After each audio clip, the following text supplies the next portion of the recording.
Good evening, all students of MA final history. MA final इतिहास के सभी विद्यार्थियों का इतिहास की इस कक्षा में स्वागत है। आज की इस कक्षा में हम शुरुआत करेंगे आपके प्रथम प्रश्न पत्र से, यानी of history of India 1757 to 1857, यानी कुल मिलाकर 100 साल का इतिहास। विद्यार्थियों, जैसा कि मैंने आपको इससे पहले की कक्षा में बताया था कि ये 100 साल भारत के इतिहास में काफी महत्वपूर्ण स्थान रखते हैं।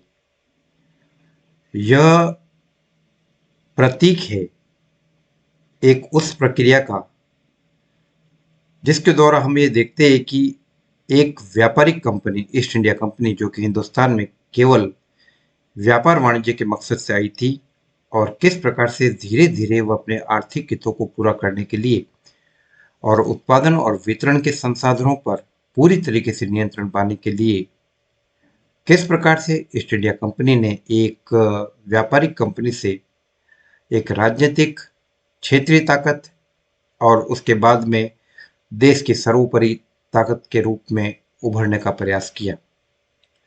इस पूरे पेपर में हम देखेंगे विद्यार्थियों कि किस प्रकार से ईस्ट इंडिया कंपनी ने बंगाल, बिहार और उड़ीसा में अपनी सत्ता कायम की, किस प्रकार से प्लासी और बक्सर के माध्यम से बंगाल के रेवेन्यू पर, बंगाल के दीवानी अधिकारों पर अपना नियंत्रण कायम किया, और हम ये भी देखेंगे कि किस प्रकार से अवध, मैसूर, हैदराबाद और मराठा पावर और बाद में Rajput power east India company के सामने किस प्रकार से झुक गया। हम बात करेंगे उन तमाम युद्धों के बारे में, उन तमाम राजनीतिक प्रक्रियाओं के बारे में जिसके माध्यम से ईस्ट इंडिया कंपनी ने राजनीतिक सत्ता हासिल की। साथ ही साथ हम बात करेंगे चार्टर अधिनियमों के बारे में, 1793, 1813, 1833, 1853 और लास्ट 1857। इन तमाम प्रक्रियाओं को हम इस पेपर में गहराई से समझेंगे। साथ ही साथ एक महत्वपूर्ण बात यह है कि आपकी परीक्षाएं एकदम सर के ऊपर है, तो मेरी कोशिश ये रहेगी कि मैं आपसे बात करूं उन मुद्दों के बारे में, उन प्रश्नों के बारे में जो मुझे लगता है कि आपकी परीक्षा के लिए काफी महत्वपूर्ण और उपयोगी है। और दूसरी बात यह है कि मैं फिर इस बात को रिपीट करूंगा विद्यार्थियों कि वही लिखे, उतना ही लिखे जितना आपसे पूछा जाए, जो आपसे पूछा जाए केवल उसी का जवाब देना है, ना उससे कम ना उससे ज्यादा। तो इस प्रश्न पत्र को मैं 3 भागों में बांट के आपको समझाना चाहता हूं। आपके क्वेश्चंस का जो पैटर्न है, अति लघुतरात्मक, लघुतरात्मक और निबंधात्मक, किस किस प्रकार के प्रश्न आपसे पूछे जाते हैं, मैं उन प्रश्नों के बारे में आपसे चर्चा करूंगा। और साथ ही साथ आपको यह बताऊंगा कि आपको किस प्रश्न का जवाब कितने अंकों में देना है। विद्यार्थियों, मेरे पास एक पुराना प्रश्न पत्र है 2022 का, जिसमें हम देखते हैं कि आपका पेपर कुल 3 खंडों में बटा हुआ है। पहला है पार्ट ए। पार्ट ए के अंदर विद्यार्थियों आपसे अति लघुतरात्मक प्रश्न पूछे जाएंगे और जिसके उत्तर की जो शब्द सीमा है वो है 30 वर्ड्स, यानी 30 शब्द। आपका उत्तर अगर 30 शब्द से कम में आ जाता है तो और भी अच्छा है, लेकिन कोशिश ये कीजिए कि 30 वर्ड से ज़्यादा आप नहीं लिखें, क्योंकि फिर मेरा ये कहना है कि अगर आप ज़्यादा लिखेंगे तो कहीं ना कहीं आपको कम लिखना पड़ेगा, और ये क्वेश्चन 2 नंबर का है। तो सबसे पहले मैं आपसे बात करूंगा आपके खंड ए के बारे में कि किस प्रकार के सवाल आपसे 2022 में पूछे गए और किस प्रकार के क्वेश्चन आपसे आगे पूछे जाने की उम्मीद है। जैसे विद्यार्थियों, आप इस बात को देखिए कि एक क्वेश्चन पूछा गया है, कर्नाटक का तृतीय युद्ध कब और किन के बीच हुआ।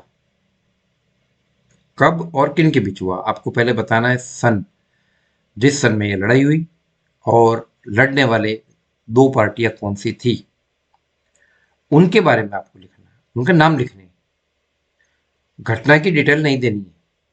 अगर आप ये पूरा लिखेंगे तो आपके 2 में से 2 नंबर मिलेंगे। एक क्वेश्चन और पूछा गया है, नाना फडणवीस कौन थे?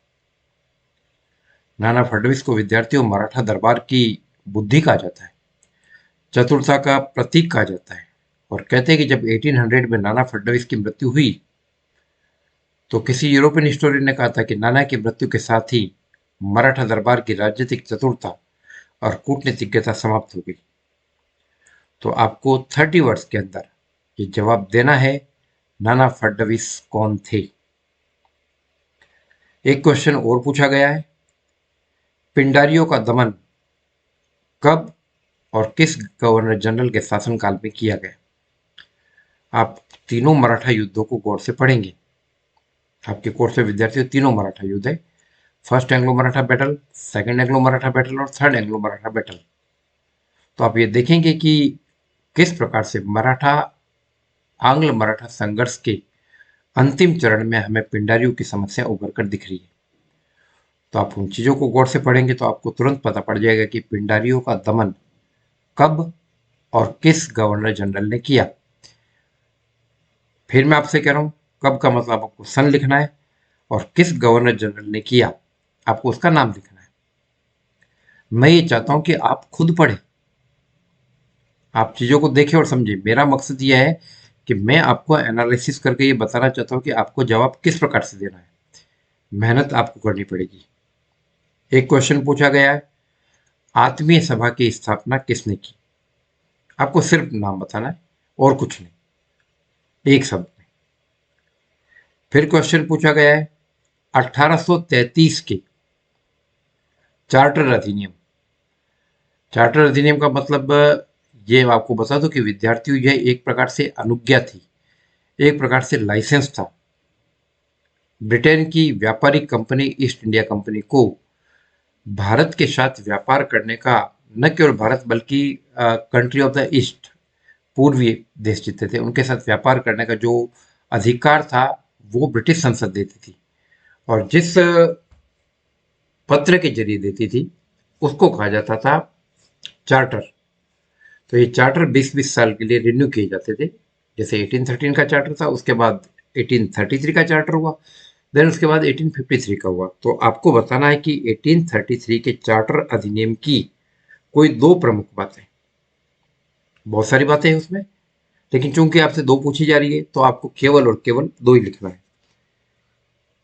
जनजातीय विद्रोह की श्रृंखला में आपसे एक क्वेश्चन पूछा गया, इसमें ये 22 का पेपर है, कोई जरूरी नहीं कि इसमें से आए, मे भी हो सकता है कुछ क्वेश्चन रिपीट हो जाए, और कुछ क्वेश्चन मैं आपसे जो अभी और बात करूंगा तो हो सकता है कि उसमें से भी आपके ये तैयार हो जाए। तो आपको ये ध्यान रखने का है कि किस प्रकार से इन चीजों को हमें देखने का है। मुंडा विद्रोह का नेतृत्व किसने किया? आपको केवल नाम लिखना है, who the leader of the Munda revolt. Kanpur में 1857 की जो बगावत हुई थी, उस बगावत को लीड करने वाले नेता का नाम, और कोई डिटेल नहीं, केवल और केवल नेता का नाम, और आपके दो में से पूरे 2 नंबर। आपको विद्यार्थियों मैं बता दूं कि ये आपका जो खंड ए है जिसमें 2-2 नंबर के 10 क्वेश्चन है, यह आपके लिए काफी महत्वपूर्ण है। अच्छी तैयारी करने वाले विद्यार्थी 20 में से 20 नंबर ले आएंगे, और आपको मैं बता दूं कि अगर आप 20 में से 20 ले आए तो 80 में से अगर आप 40% मार्क्स भी लाते हैं तो आप कुल मिलाकर फर्स्ट डिवीजन 60% के टारगेट को इजीली अचीव करेंगे। मैं चाहता हूँ 60% से ऊपर भी लाए आप, लेकिन एटलीस्ट फर्स्ट डिवीजन की मैं अपने विद्यार्थियों से हमेशा उम्मीद करता हूँ। अगला क्वेश्चन जो पूछा गया है, अंग्रेजों ने जब सिंध का विलय किया उस समय भारत का गवर्नर जनरल कौन था? केवल नाम लिखना है। आंग्ल नेपाल युद्ध की जो समाप्ति है वो किस संधि से हुई? केवल और केवल उस संधि का नाम, इसके अलावा और कोई चीज नहीं। तो ये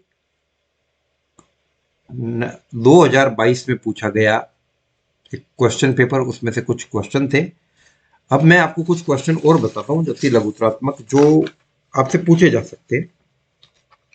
उनमें से काफी आ जाता है, जैसे कि आपके इस पेपर के सोर्स के बारे में, यानी आधुनिक भारत के इतिहास के प्रमुख स्रोत के बारे में जो पेपर हम पढ़ रहे हैं, उस पेपर के सिलेबस के बारे में जो जानकारी है, यानी जो टॉपिक्स है, चाहे 1857 का रिवोल्ट हो, चाहे आंग्ल मराठा युद्ध हो, चाहे आंग्ल पंजाब युद्ध हो, चाहे अंग्रेजों के हैदर अली और टीपू के साथ युद्ध हो, तो इन सब के बारे में जानकारी के हमारे पास सोर्सेज क्या है। विद्यार्थियों, सोर्स सबसे महत्वपूर्ण चीज है। स्रोत वे तरीके हैं या वे साधन है जो हमें इतिहास के बारे में जानकारी देते हैं। तो हमें ये ज्ञात होना चाहिए कि हमारे इस पेपर के बारे में सोर्स क्या है। 2 नंबर का क्वेश्चन पूछा जा सकता है। इसमें आप बता सकते हैं रेवेन्यू रिकॉर्ड जो राष्ट्रीय अभिलेखागार में रखे गए, साहित्य, बंगला और हिंदी साहित्य, उसमें जानकारी मिलती है, ट्रांसपोर्टेशन, अखबार, न्यूज़पेपर, ये सभी इस दौर के इतिहास को जानने का साधन है। तो आपसे ये क्वेश्चन पूछा जा सकता है कि आधुनिक भारत के इतिहास के प्रमुख स्रोत क्या है। आपसे एशियाटिक सोसाइटी ऑफ बंगाल के बारे में जानकारी पूछी जा सकती है। विद्यार्थियों, एशियाटिक सोसाइटी ऑफ बंगाल, जिसको Royal Asiatic Society of Bengal भी कहते हैं, ये 1784 में विलियम जोन्स ने बनाई थी, और जिसका कार्य था तत्कालीन इतिहास को संकलित करना और प्राच्य विद्या से संबंधित ग्रंथों के ऊपर काम करना, उनका ट्रांसलेशन करना। 1784 में यह संस्था विलियम जोन्स के द्वारा कायम की गई थी। तो 2 नंबर का क्वेश्चन है, आपको देखने का है। एक क्वेश्चन ये भी पूछा जा सकता है कि स्वतंत्रता आंदोलन के समय, यानी हिंदुस्तान की आजादी का जो फ्रीडम स्ट्रगल लड़ा गया, स्वतंत्रता आंदोलन, उस दौर के राष्ट्रवादी इतिहास लेखकों के नाम, राष्ट्रवादी इतिहास लेखकों के नाम।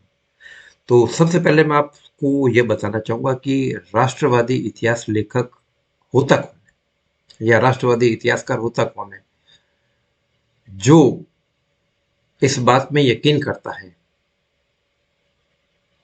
कि इस भारत राष्ट्र का इतिहास गौरवान्वित था। यह राष्ट्र कभी भी किसी से कम नहीं था। इस राष्ट्र की अपनी गौरवपूर्ण विरासत और अतीत था। तो इस प्रकार की विचारधारा से युक्त इतिहासकार को हम कहते हैं राष्ट्रीय इतिहासकार। तो 1857 के रिवोल्ट के बारे में कुछ जानकारी देने वाले राष्ट्रवादी इतिहासकारों के नाम आपसे पूछे जा सकते हैं, या भारत का जो फ्रीडम स्ट्रगल हुआ उसमें राष्ट्रवादी दृष्टिकोण से इतिहास लेखन करने वाले लेखक, यानी राष्ट्रवादी इतिहासकार, उनके नाम आपसे कुछ पूछे जा सकते हैं। तो मैं आपको ये बताऊं कि इसमें देखिए आप वी डी सावरकर, विनायक दामोदर सावरकर, लाला लाजपत राय, सुरेंद्रनाथ बैनर्जी और सी एफ एंड्रूज, ये कुछ ऐसे नाम हैं जो आपसे पूछे जा सकते हैं राष्ट्रवादी इतिहासकारों के नाम से। एक क्वेश्चन ये भी मैं देख रहा हूं कि पूछा जाता है, बंगाल से है। बंगाल में नवाब अलीवर्दी खान की मृत्यु के बाद उसका उत्तराधिकारी कौन बना। सिंपल क्वेश्चन है, आपको ज्यादा डिटेल नहीं देनी है, केवल और केवल नाम बताना है कि अलीवर्दी खान ने अपनी छोटी बेटी के बेटे, चूंकि अलीवर्दी खान के खुद के कोई बेटा नहीं था, इसलिए उसने अपने दोहिते सिराजुद्दौला को अपना उत्तराधिकारी नियुक्त किया। विद्यार्थियों, यह वही सिराजुद्दौला है जिसने आगे चलकर 1757 में अंग्रेजों के साथ, अंग्रेजों की वह फौज जिसको लॉर्ड क्लाइव लीड कर रहा था, उसके साथ प्लासी की लड़ाई लड़ी और सिराजुद्दौला परास्त हुआ। लेकिन विद्यार्थियों, मैं आपको ये बताऊं कि जो प्लासी थी, या प्लासी का जो जो लड़ाई थी, वो अंग्रेजी रण कौशल की लड़ाई नहीं थी, बल्कि वह लड़ाई थी अंग्रेजी कूटनीतिज्ञता की, अंग्रेजी चतुरता की, क्लाइव की कूटनीति की, जिसके तहत हम ये देखते हैं कि उसने सिराजुद्दौला के सेनापति मीर जाफर को नवाब बनने का प्रलोभन देकर अपनी तरफ मिला लिया। तो गद्दारों के कारण संख्या कम होने के बावजूद ये हारा सिराजुद्दौला। तो ये कुछ क्वेश्चन आपसे पूछे जाते हैं। प्लासी का युद्ध कब और किसके बीच में हुआ, टाइमिंग पूछा जाता है, तो आपको जितना पूछा जाए उतना लिखना है। आपका जवाब होगा 23 जून 1757 को बंगाल के नवाब सिराजुद्दौला और ईस्ट इंडिया कंपनी की वो फौज जिसको क्लाइव लीड कर रहा था, उसके बीच में यह लड़ा गया। तो आपको इसको ध्यान रखने का है। तो मेरी कोशिश ये रहेगी कि 15-20 मिनट के छोटे छोटे टुकड़ों में मैं आपको कुछ बातें स्पष्ट करूं। अगली क्लास में हम इससे बारे बात करेंगे। और आप इस बात को नोट करके रखें कि सबसे पहले बात मैं आपके फर्स्ट पेपर के बारे में कर रहा हूं, और उसमें भी आपके खंड ए के बारे में, जो आपका 20 नंबर के क्वेश्चन कवर करता है। दो दो नंबर के 10 क्वेश्चन, सही जवाब लिखेंगे 20 में से 20 मिलेंगे, और बाकी गलत जवाब पे तो 2 में से शून्य भी मिल सकता है। तो बाकी की बातें मैं आगे की कक्षा में करूँगा। और कोई भी आप लोगों की क्वेरी हो तो मेरे से मेरे व्हाट्सएप नंबर पे पूछ सकते हैं। जय भारत, जय हिंद।